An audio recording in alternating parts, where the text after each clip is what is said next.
কি রান্না হলো? চলো বন্ধুরা দেখাই আজকে রবিবারের বাজারে কি কি মেনু হলো।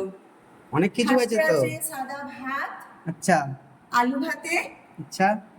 এটা হচ্ছে পটলের ঝাল, এটা কি দিয়ে করা যায়? দই টই দিয়ে করা আছে সর্ষে নাকি? পোস্ত দিয়ে পটলের ঝাল, আচ্ছা। মুসুর ডাল পাতলা করে, হুম। এটা রয়েছে আলু পেঁয়াজ পোস্ত। এটা তো বেশ লাল লাল হয়েছে। হুম, এটাতে কি কি দেওয়া হয়েছে ইনগ্রেডিয়েন্টস? এতে পোস্ত আর পেঁয়াজি আছে, আর কিছু নেই, ঝাল ঝাল করে করা আর হয়েছে। সাদা তিল যে দেওয়া হয়নি? হ্যাঁ, সাদা তিল আর একটু টমেটো বেটে দেওয়া হয়েছে। আচ্ছা আর এটা হচ্ছে ডিমের কারি। আচ্ছা। চলো, এই তো হলো আজকের মেনু।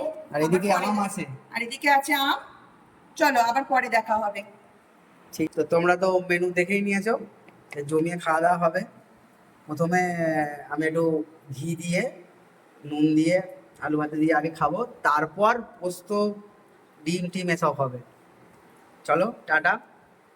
তোমরা আজকে দুপুরে কে কি খেলে কমেন্টে জানাবে। বাই।